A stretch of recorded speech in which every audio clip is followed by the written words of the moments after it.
Selamat pagi tim konversi mata kuliah MBKM dari Prodi Teknik Mesin. Terima kasih atas kehadirannya. Perkenalkan, nama saya Zulfa Bayhaqi Al-Hakim. Dan pada kesempatan kali ini, saya akan mempresentasikan materi tentang pembelajaran finite element analysis atau FEA bersama CAD-FEM. Pembelajaran ini merupakan bagian dari learning track saya yang akan memberikan pemahaman lebih dalam tentang simulasi berbasis mekanika. Untuk outline pada presentasi ini yaitu memiliki 3 poin utama, yaitu pertama ada materi pembelajaran terkait FWA, yang kedua ada simulasi yang dilakukan untuk mendukung pemahaman, yang ketiga ada sertifikasi yang saya peroleh setelah menyelesaikan program MBKM MSIP Studi Independen yang diselenggarakan oleh CAD-FEM ini.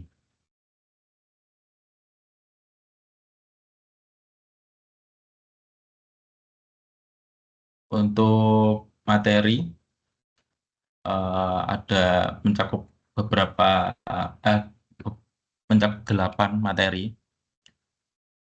yaitu ada stress analysis. Yang pertama yaitu ada stress analysis in solid mechanics, yang kedua ada strain in deformation analysis, yang ketiga ada stress and local equilibrium, yang keempat ada structural dynamic, yang kelima ada structural non-linearity, yang keenam ada large deformation, yang ketujuh ada modal analysis, yang kedelapan ada time domain dynamic problem.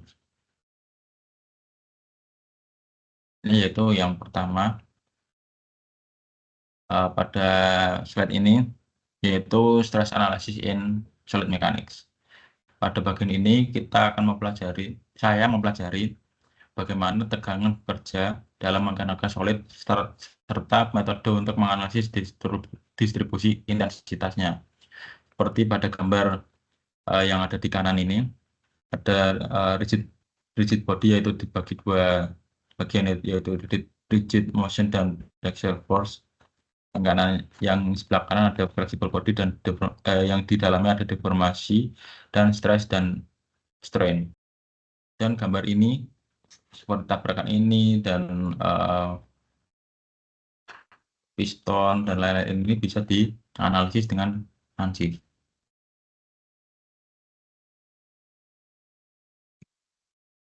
Yang slide berikutnya yaitu ada strain in deformation analysis.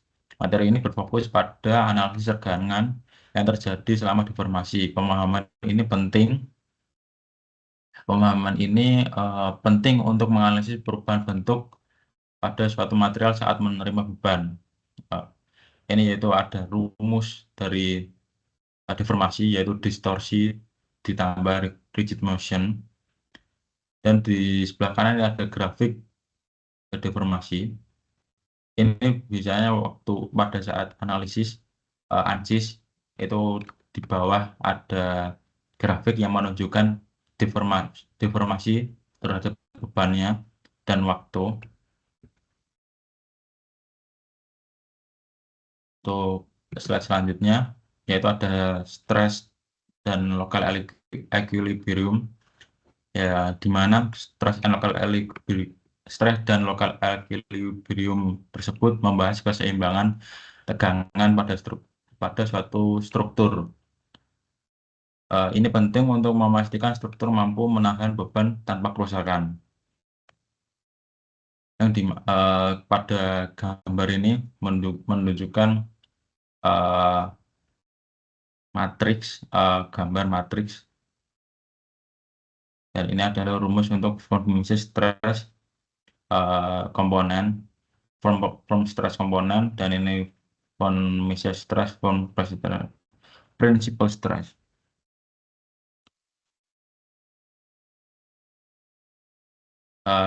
Lokal stress dan lokal equilibrium ini mempunyai 3 arah, yaitu arah X, Y, dan Z, atau 3 dimensi lah ya. Untuk slide yang ketujuh atau slide inilah, yaitu struktur dynamics. Struktur dynamics di dalamnya mengajarkan bagaimana struktur merespon beban beban dinamis seperti getaran, gelombang, eh, untuk terutama gelombang kejut ya. Ini menjadi dasar untuk menganalisis struktur bergerak karena sesuai gelombang ya, ya ini ya, yang merupakan gelombang dari osilasi dari struktur dynamics berapa hertz, ada 100 hertz, 20 hertz, 400 hertz dan sebagainya. Untuk rumusnya yaitu ini massa dikali akselerasi ditambah damping dan velocity, stiffness, kekakuan, dan displacement sama dengan load yang yang dihasilkan.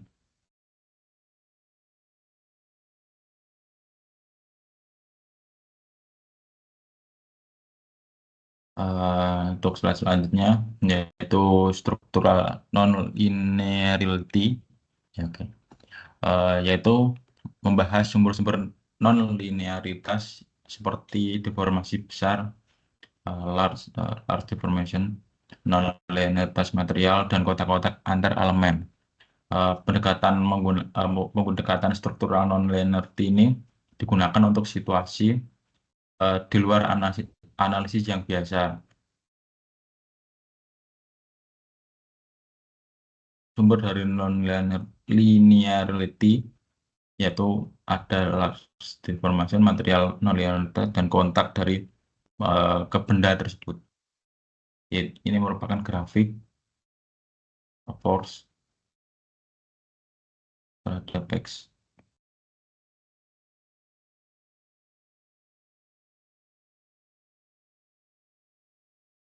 Untuk slide selanjutnya ada large deformation ya. Pada bagian ini saya mempelajari jenis non-linearitas geometri seperti Lagrange, large rotation, stress stiffening, dan spin softening. Semua ini diperlukan untuk menganalisis deformasi yang besar atau large deformation. Dengan menggunakan rumus ini, kita dapat mendapatkan K aksen pada large deformation.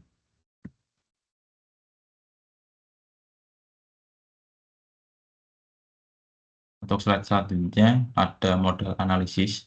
Model analisis ini yang pada slide ini bertujuan untuk memahami metode getar atau getaran alami suatu struktur.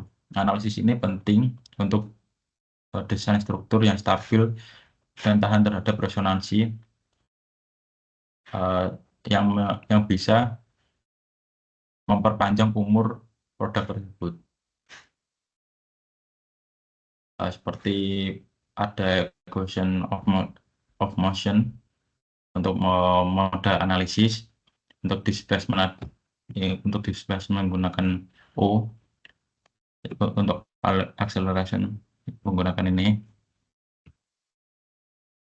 Untuk slide selanjutnya masih dalam model analisis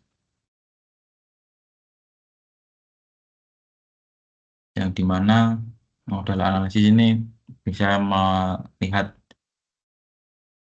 stress, stiffness, bisa menghitung stres dan linear static performance pada benda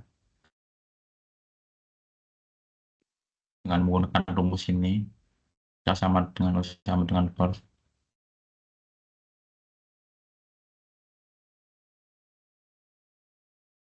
Untuk slide selanjutnya yaitu time domain dynamic problems.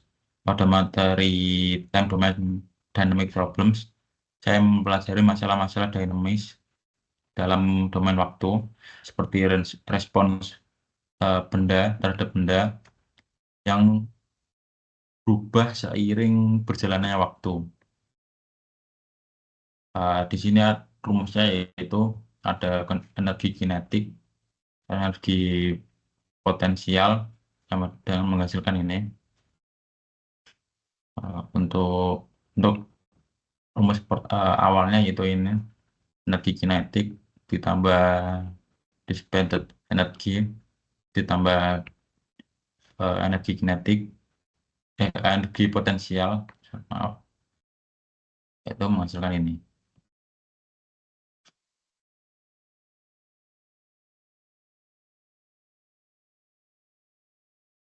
Time domain ini biasanya digunakan untuk analisis juga seberapa keras benturan yang dihasilkan pada saat benda tersebut eh, jatuh atau mengalami crash.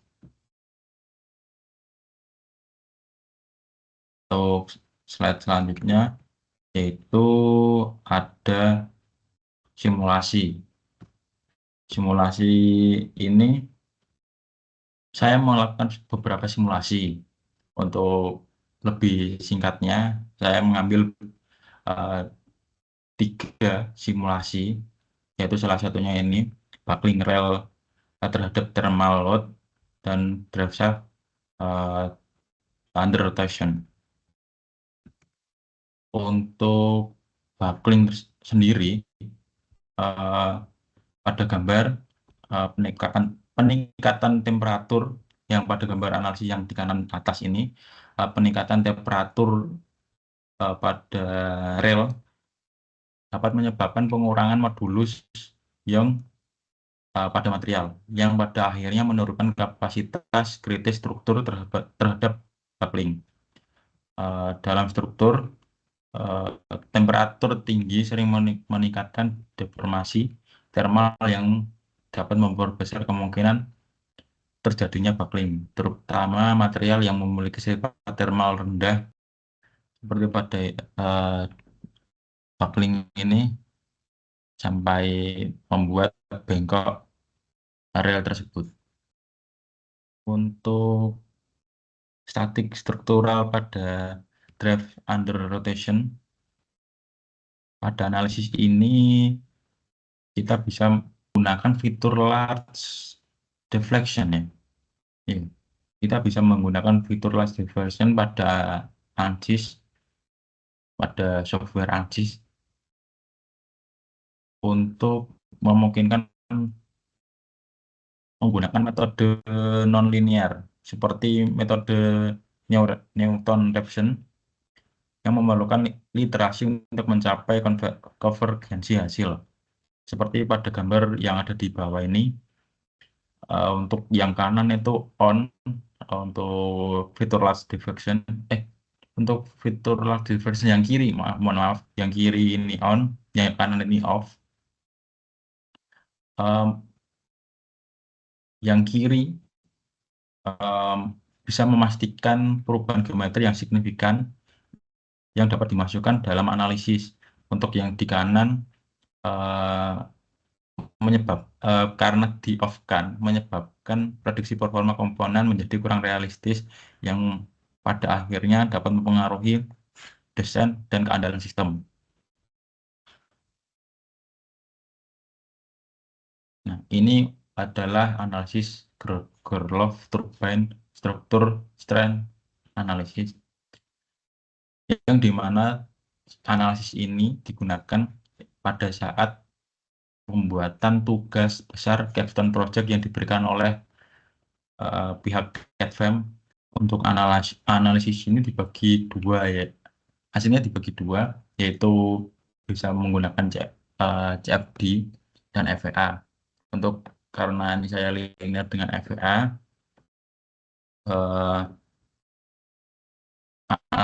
FVA ini yaitu tujuannya untuk menganalisis menghitung properti struktur seperti tegangan dan deformasi yang diprediksi akan terjadi pada kedua jenis turbin yang dianalisis.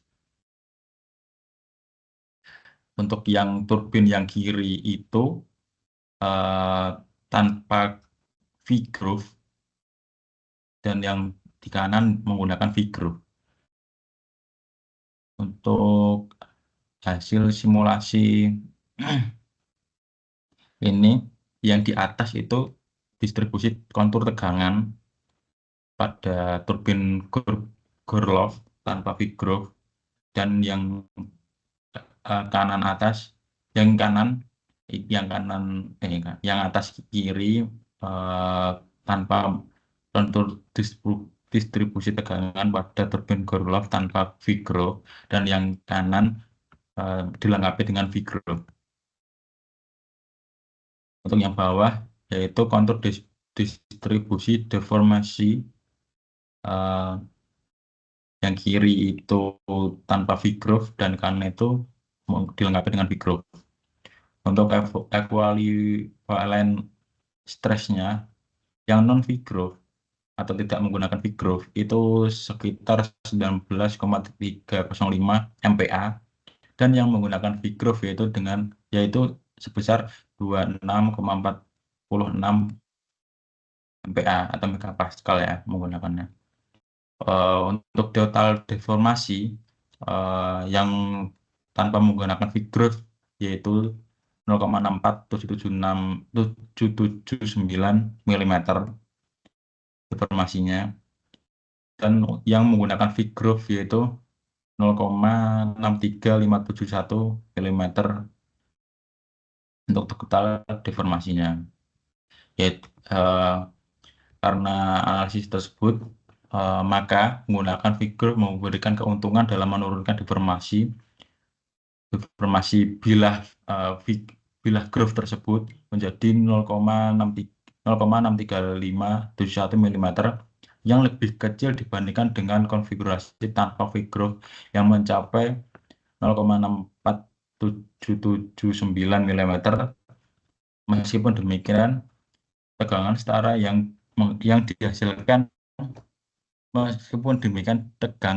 dihasilkan pada konfigurasi dengan Vigrove lebih tinggi, yaitu sebesar 26,46 megapascal dibandingkan 19,305 megapascal, yang mengindikasikan perlunya pemilihan material yang kuat untuk memastikan ketahanan terhadap fatigue dan beban siklik. Secara keseluruhan, turbin Gorlov dengan bilah Vigrove menunjukkan keseimbangan yang optimal pada saat berputar antara efisiensi hidrodinamika yang dianalisis dengan menggunakan CFD dan stabilitas struktural yang digunakan yang menggunakan analisis FEA. Menjadikan turbin Vigrove ini pilihan yang lebih baik untuk aplikasi energi terbarukan, asalkan desain dan material tersebut optimal untuk mengatasi beban fluida yang lebih tinggi.